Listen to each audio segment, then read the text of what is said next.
So I hit 100k on May 1st, and if you've watched some of my longer videos, you've probably seen my video on vidIQ where I talk about how their tools aren't very good, and how I feel like they make their advice push you towards using their AI tools without actually learning anything yourself to make you reliant by the time a feature gets paywalled. In that video, I also mentioned that when I hit 100k subscribers, that I would maybe make my own video talking about some of the more specific things I feel like none of these grifter types really want to touch on in my opinion. So, here we are! This video is somewhat intended to be a supplementary video to be paired well with DougDoug's guide to content creation, so if you're looking more on advice of where to start on YouTube in regards to what kind of content to make, DougDoug has a really great video touching on that kind of thing. Go there, because this video will be more focusing on the content creation process itself. So, without further ado, let's talk about Spice's guide to content creation.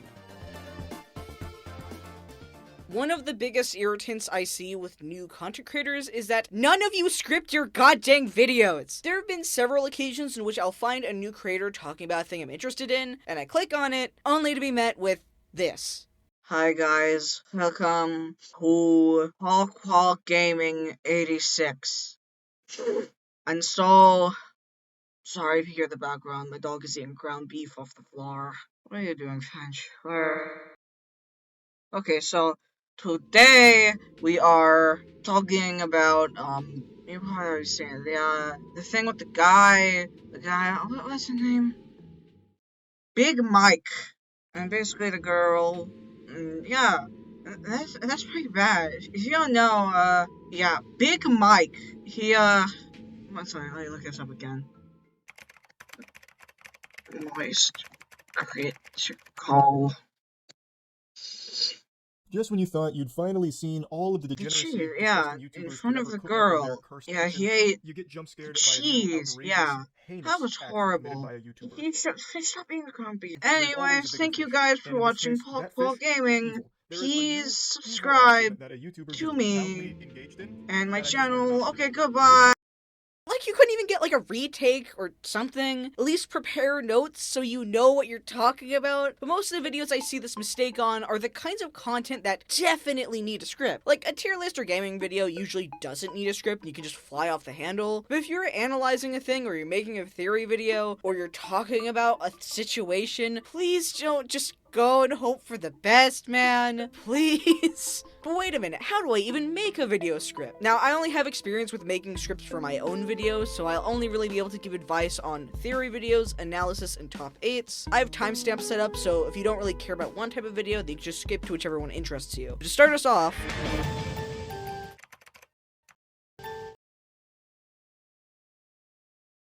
of the theory videos you see online, I've always felt they mostly fall into 4 varying categories as seen on this compass chart. Plot hole explained, what's next, nuh-uh, and crack, of which most theories online will fall between these lines. Plot hole explained is a theory that will take some kind of aspect that doesn't make sense or is generally unexplained, with the plot hole being easily cleaned up or solved by the theory. For me, this was my Ollie isn't the prototype theory, which although was made to be a bit of a contrarian, I also felt like it cleared up way more plot holes and left me rather disappointed when it turns out they were just plot holes. What's next is your more typical theory of predicting a future thing that we're expected to know later, who the mysterious guy is, who, if anyone, is going to abstract, the bite of 87, those types of things. Some of those MatPat FNAF theories where he tried to predict a security breach before it released fall into this, but you see these everywhere when it comes to any chapter-based horror game or new sequel coming soon. Nuh-uh is for theories revolving around the idea that a thing that we all assume to be true is not true, or a lie, or fake in some way, or just in general being a contrarian to whatever primary theory people are believing in, which is about where things like my Joanne is the possum theory would go, or even though they may not be true,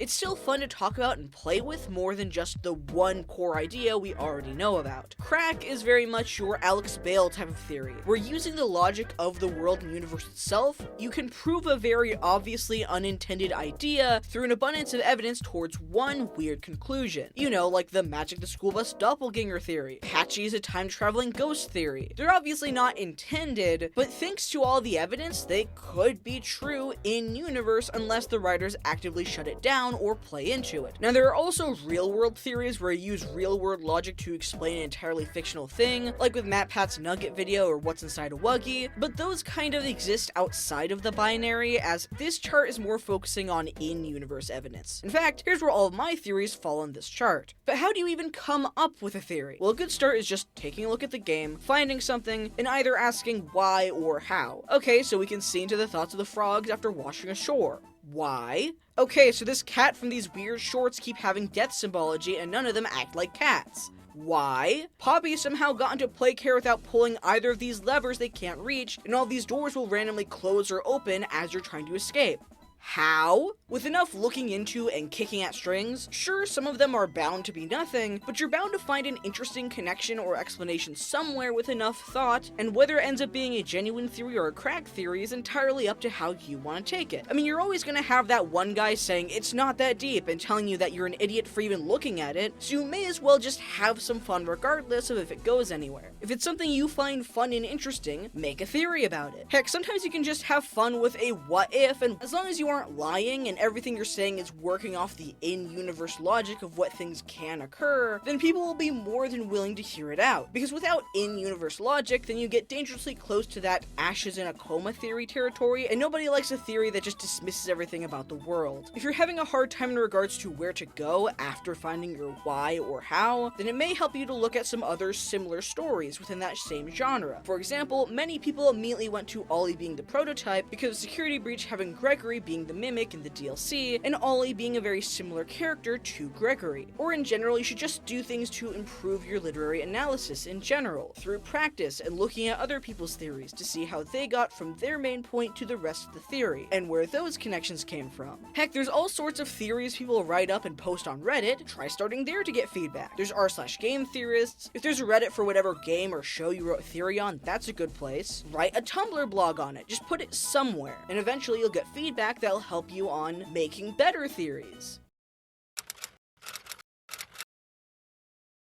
If you want to do an analysis video, there's some balance you need to do between recapping everything and adding actual input, because these videos are effectively, for many people, their method of consuming all of the important bits of the series or lore at once, but at the same time can also be for a fan that already knows everything to recap, and wants to hear other people's thoughts. If you just recap, then people will be upset, but if you just analyze without context, people will also be upset. As such, a pretty okay way of going about it is going part by part in order, and if there's something interesting like an Easter egg or a detail that we brought up later, mention it. If you have a smaller theory on something, bring it up as you go, or if the whole point of the video is to bring up some overarching theme, then bring that up as you go. But the real big things are easy to miss connections and foreshadowing. These are the things you definitely want to search for and mention that may be fun to know. And depending on if it's an ARG or whatever, you may also want to bring up things like repeating themes, or things that line up with each other, jokes, whatever. There are many series within the short scene that I haven't seen people make videos on yet, like the Blue Guys series. There's also ARGs and analog horror. And outside of YouTube, there are obviously games with lore that need explaining, from your Poppy Playtimes to your Franbos, to your Slay the Princesses. Analysis will naturally vary depending on what is being analyzed, and that in turn will determine what you shear off and what you don't, what's important to point out and what's not, and what percentage of the video is you just describing the events versus pointing out new things. Here's a really cool video on Slay the Princess that I really like. I already know everything there is about Slay the Princess, and yet I was willing to watch this 2-hour-long video talking about its themes of love and hate. Why would I watch it despite already knowing everything about it? Because I find their thought process and opinions on this interesting, even though I don't know who this person is and already know all there is to know. But at the same time, this is still a very digestible video for somebody who's never actually played Slay the Princess as well. This is kind of the middle ground that you want to be in with these kind of analysis videos.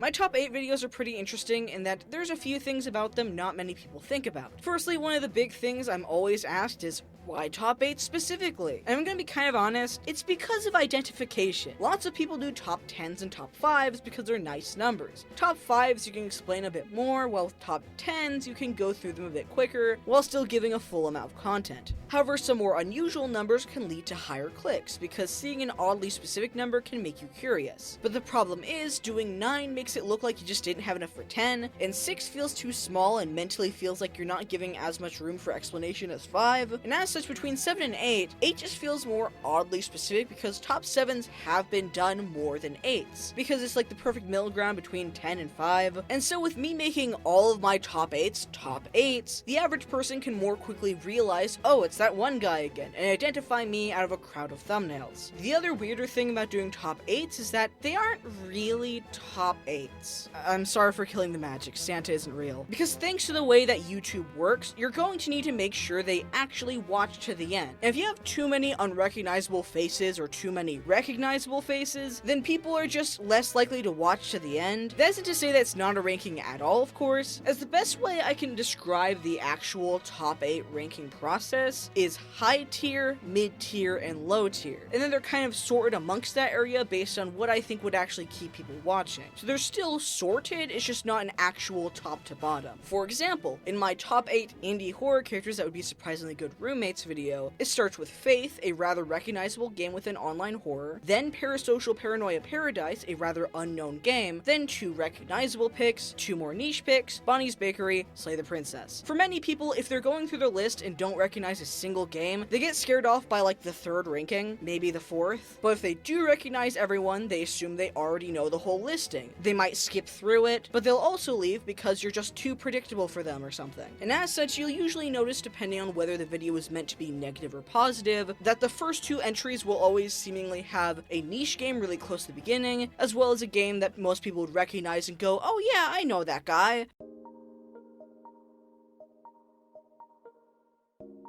Even with all this though, if you're still struggling with making the idea of the video itself, a very easy thing to do is, if there is a video you want a creator to make it yourself. That's where videos like my Magic the Noah video came from, my Sprunky video, several of my videos. Whether it comes from a passion, a sense of angry justice, or just some funny idea that'd make for a good video, there are probably a bunch of other people that also think that video needs to be made, and then we'll see it on their YouTube and go, heck yeah, dude. The big thing to note though is that intros are very important to videos, so you don't really want to waste it on introducing yourself too much. You can introduce yourself later, because you more want to entice the rest of the video. So you know about this thing? It's great, and I like it a bunch, but recently I noticed this through a myriad of events. I discovered this thing that I just need you to know about. This is another one of those things where looking at how other people structure their videos is a good idea. So again, Alex Bale, Game Theory, video essays, etc. Because you do need some kind of brief hook to push them in the direction of watching to the end without saying, please God, watch till the end, I need to feed my family.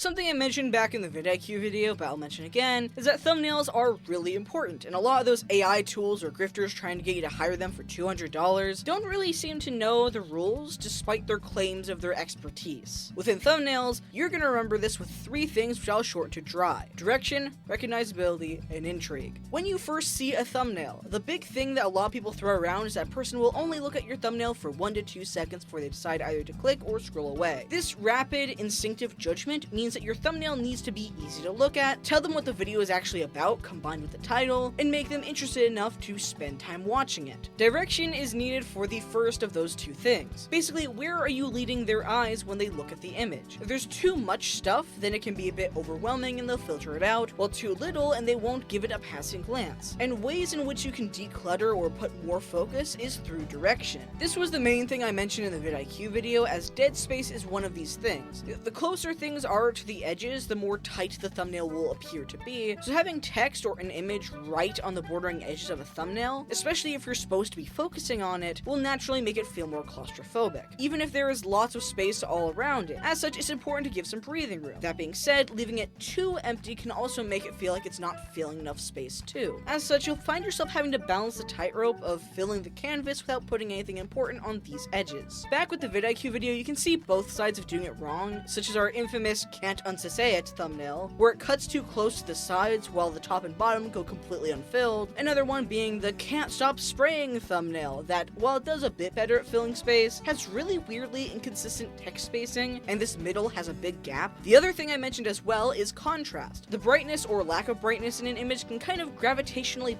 pull you in a direction. This is where a lot of those super high contrast thumbnails came from and misunderstood. By being higher contrast, they stand out over the others, and then the others make theirs more high contrast until eventually all we get is this blob of orange and highlighter blue. However, you don't need to make it super contrasted to take advantage of color. For example, look at this random thumbnail I pulled up just now. These are all completely random thumbnails that popped up on my feed, so give these people a look maybe. I picked their thumbnails because I think they're good. Anyways, I thought Slay the Princess was simple. I was wrong. Even though they put the princess front and center, your eyes are pulled to the sides where all of the text just repeats slay her, then to the princess due to being the lightest thing in the thumbnail, then below her where it finally says save her. Although usually what's right in the center is looked at first, your eyes are naturally pulled in different directions in a particular order. Because your eyes know naturally where to go, you're naturally paying more attention to the thumbnail than you are with other videos, and you're more naturally to be interested. In fact, here's a less obvious example. Where do you look first when you look at this thumbnail for the video Can You Live an Average Life in Skyrim? Notice how these cabbages are saturated to be way more green? For reference, this is what a regular Skyrim cabbage looks like, so having the cabbages be this green is a fully intentional choice. By doing so, even though Austin here is front and center, your eyes focus first on the cabbages with these two farmers, then zooms out to where Austin is sitting on the hay bale. Speaking of, this is a great segue to position, as position can also move your eyes in the direction you want. Here's a video, How to Fix Yandere Simulator, that does this well. First, you look at the text in front of DougDoug that repeats how to fix, then Dax himself, then we naturally look at where he's looking, which is up, where we realize we are closed in between two legs. Although it makes it a bit tighter, it's more an intentional tightness rather than an overwhelming one.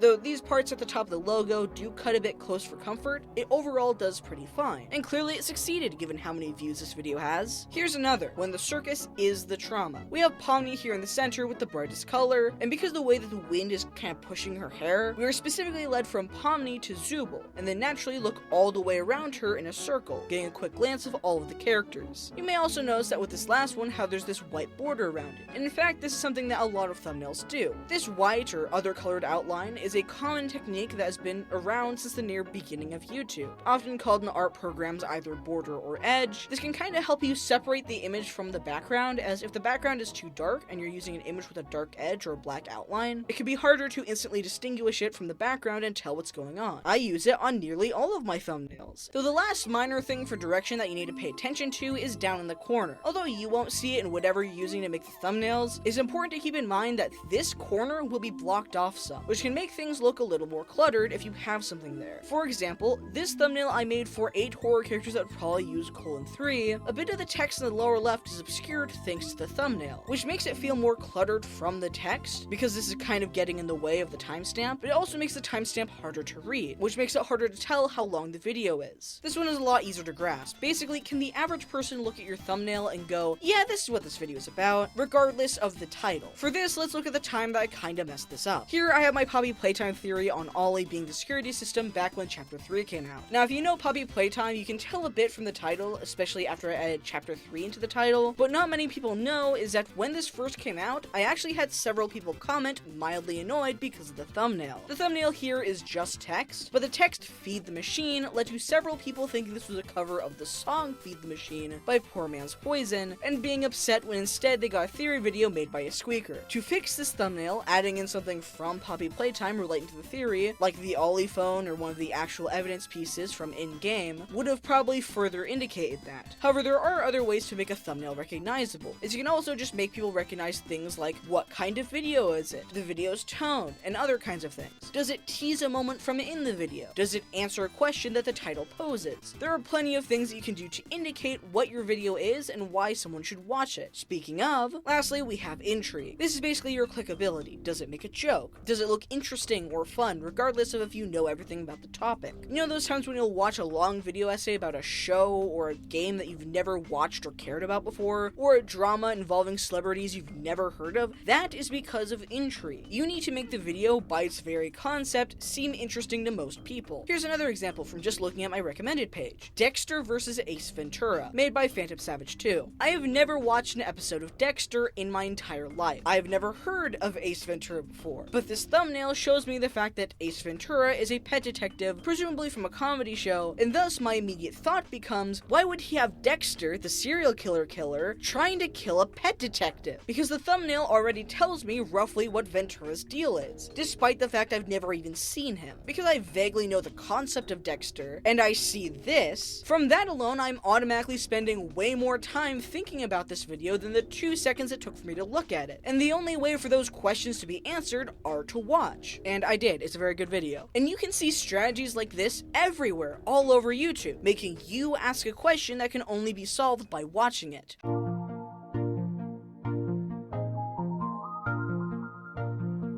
With dry out of the way though, how do you actually make a thumbnail? Well, if you're someone who does art, then the obvious answer is to use your art program of choice, but even if you can't draw or don't feel confident in your abilities yet, or just don't have an art program, hope isn't lost. As such, although I usually make my thumbnails on Clip Studio, I wanted to focus more on what's more likely to be accessible, and as such, instead of using Clip Studio for this, I'm going to be using the free software GIMP. GIMP is a free software that I've used before I started using Clip, back in version 2 I think, but for those of you who can't download software due to using like a school or library computer, or only having access to a phone, there are also programs like Canva, which is browser-based, or IBS Paint, which has a free version on the App Store. However, for this demonstration, I'll be focusing solely on GIMP's newest version, 3.2, to show you how to make a thumbnail with and without confidence in your art skills. When first booting up GIMP, you'll first see a screen that looks something like this.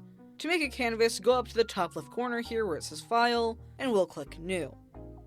This will open up a menu that lets us create a new canvas with whatever size we want. To start, it has 1920 by 1080, which is fine, but usually when doing YouTube thumbnails, creators will use a smaller 1280 by 720 due to YouTube having a capped file size. I've even had to shrink smaller than this for a handful of thumbnails. But now that we have our canvas, what are we making a thumbnail on? For this, I'm going to use a real video I've been planning on, which is a video for the top 8 horror games that were almost good but their ending sucked. And in this video, spoilers, the main thing that inspired it was 2 things in particular: Human Expenditure Program, Blood Money sequel, and Crimson Gray. Sorry, cutting in real quick. Just want to clarify, seeing it'll probably be a good while before this top 8 comes out, seeing as I'm scheduling all these videos in advance for me to work on other stuff right now. So I just want to clarify, I do not hate Blood Money or Human Expenditure Program or Crimson Gray. I don't hate those games or hate the developer or anything like that. Just consider this as an example for the thumbnail or something. So please don't hate me. I swear I like Blood Money. As such, I want to ideally have them in the thumbnail because Harvey is decently recognizable, and even without knowing Lizzie from Crimson Gray, you can still tell that she's a yandere type at a glance.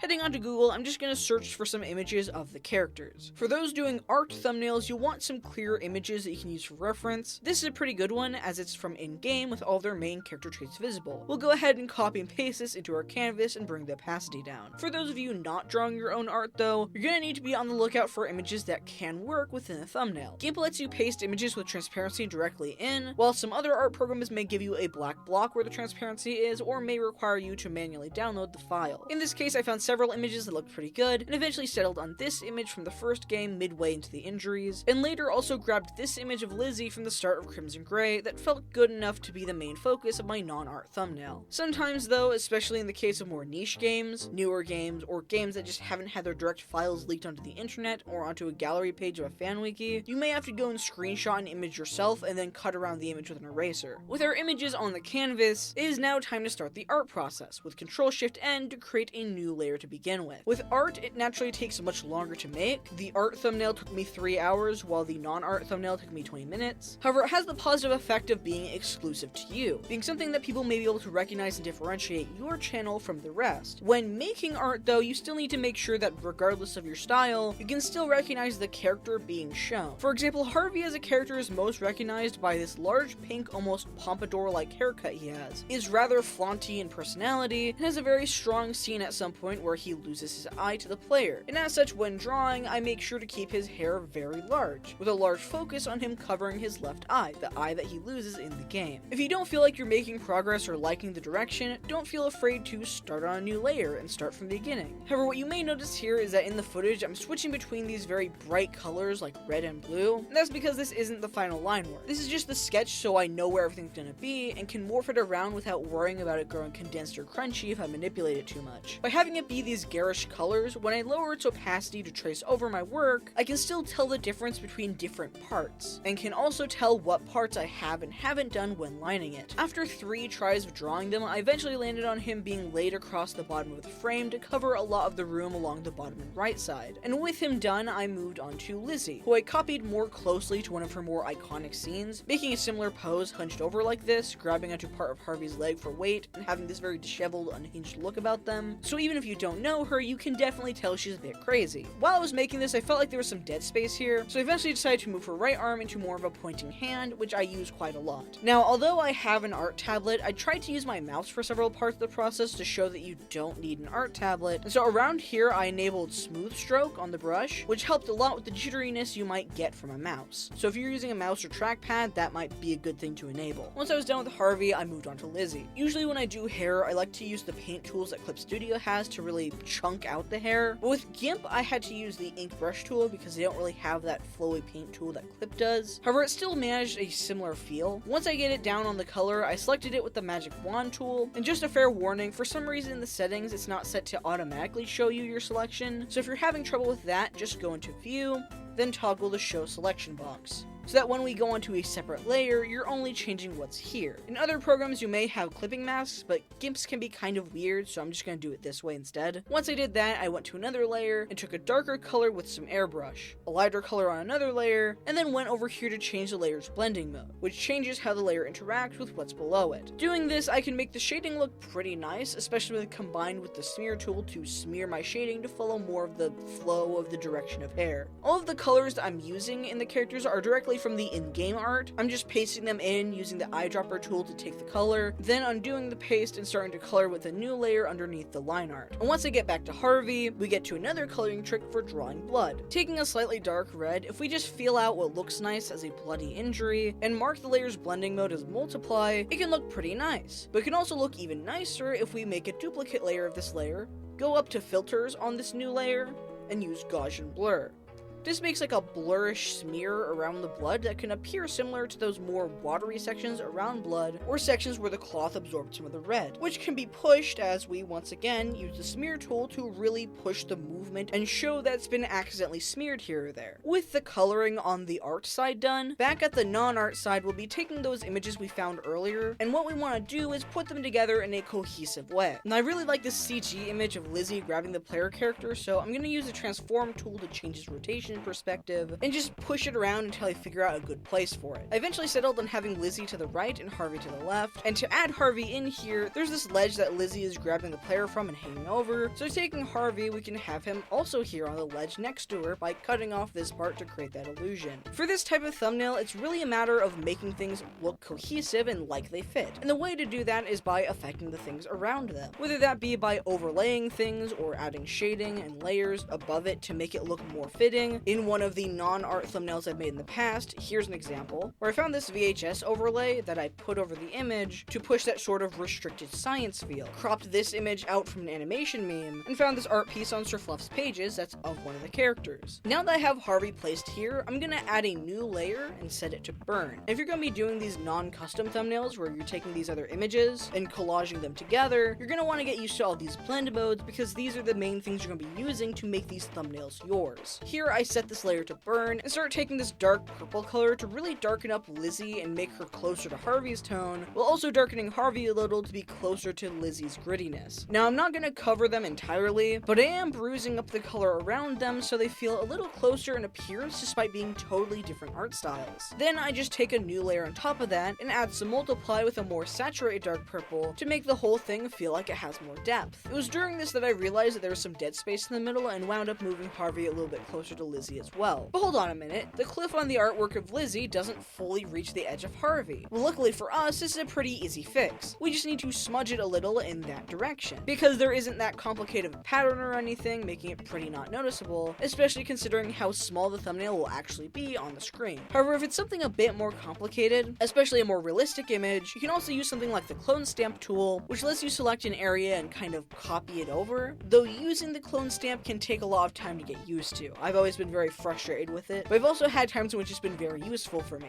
The last thing can apply to both versions of this thumbnail, but thanks to non-art's background already being there due to the image of Lizzie I got, I'm gonna switch back to finish up the art thumbnail and start by looking up backgrounds of the two games to see if either of them would fit. I found one from Blood Money, but it didn't fit the vibe I wanted, and Crimson Gray didn't seem to have any good ones that were to my liking, so I started looking for some more basic cloudy day visual novel backgrounds. Eventually I found this one that I felt looked pretty good, and I started angling it to my liking. However, the brightness of the blue kind of distracts from the art. Remember what we said about direction. So let's fix that by going up here to colors, then saturation, and let's bump that down a few.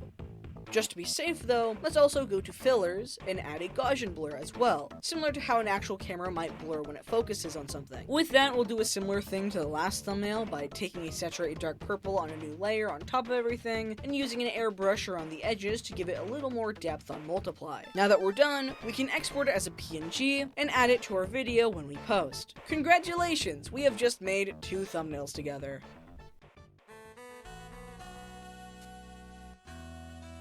At least as of 2026 and AI moderation, comments are really important when it comes to YouTube. In order to talk about that, you need to understand how YouTube's algorithm knows who to show your video to. See, the YouTube algorithm is not a person, and as such, it cannot actually see your video. Instead, it has to look at the context around it to determine what it's about and try to send it in the right direction. For this, picture that every time you post a video, you are putting it into a box. And as such, you can think of things like the title or description as labels on that box, and the algorithm will look at the label to roughly determine what warehouse and stores it belongs in. When you first start posting, the algorithm has no idea what kind of store you are, but as you slowly post more, it can start to get an idea. By looking at the keywords and what it analyzes your thumbnail to be and the description, as well as what past things were in past boxes, it can roughly determine that because all of these boxes seem to be furniture, this would probably be good to send off to an IKEA or a Home Depot. But there's also the fact that because it's not actually opening any of the boxes,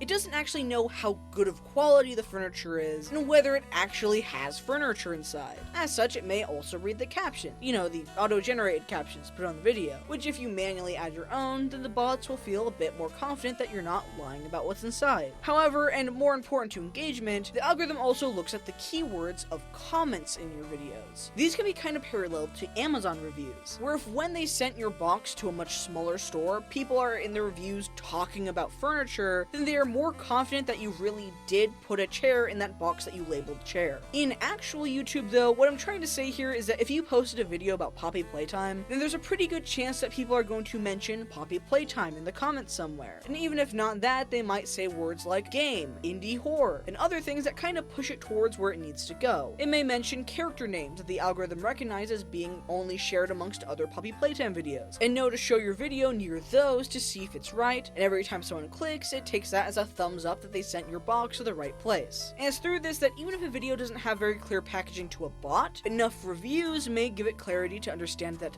this video is a Slay the Princess reference, and this video is a drama news video despite their seemingly vague titles and descriptions. It's also how large YouTubers like Moist Critical can get away with these vague style of titles, where even though you and I may not even know what the video is actually about, YouTube knows roughly the kinds of videos he makes based on what YouTube auto-generates through subtitles, and comparing it with what other videos he's made and the people that click on them. And through that, even without anybody knowing what the video is about, it can still make a really good guess. And even when commenters talk about other things, this is fine too, as any keyword can be an opportunity to find more people. Someone mentions FNAF and they send it near FNAF. And if it makes a swing and a miss, or a wrong guess of where to send it, you don't really get too much of a downside unless it makes a bunch of wrong guesses all at once. It sends it to Care Bears and they don't click? That's fine, because it's still trying to get a feel out of what market is yours so it can actually get it right the next time. Because getting it right is the whole business of YouTube. They can't make money if people aren't watching things. And the more boxes you send, the more confident the algorithm is on where the boxes should be sent, and will eventually take the risk of sending a box to a Target or something. This is what DougDoug refers to in his video as the YouTube lottery. This is also why so many attempted YouTubers fail at the start of their channels. See, the main two things I see a lot is that a person will start sending boxes and give up before the algorithm has any idea of who you are. Or they do the scattershot approach of doing a bunch of content that doesn't really work with each other. If you send the algorithm a repost, a gameplay video, a video essay, a meme, and a recording of a cool rock, you basically just sent the poor intern at the warehouse a shirt that says gamers don't die, they respawn, a jar of unlabeled vitamins, a bag of milk, 3 pages of a slice of life manga, and a cool rock. What company manufactures all of these things at once? What store would take all of these things at once and actually sell them? Or in the YouTube lens, what viewer is going to watch all of these videos and want all of them at the same time? And so basically the algorithm has no idea what it's working with and is probably gonna sit out until you figured out what the hell you're doing. So basically you want comments that ideally will talk about or engage with the video, and you want to post content that still vibes with the rest of your content. Okay, so how do we do that if the first one is based on people outside of us doing something? Now obviously I don't have like a perfect end-all be-all solution to that, but there are some little tricks I've found, like using recognizable yet niche indie game music, as quite a lot of people are immediately prone to commenting, "Oh my god, off mention!" for games that they recognize the soundtrack of. Obviously there's your Undertales, your Deltarunes, but there's also things like Silk Song, Slay the Princess, Celeste,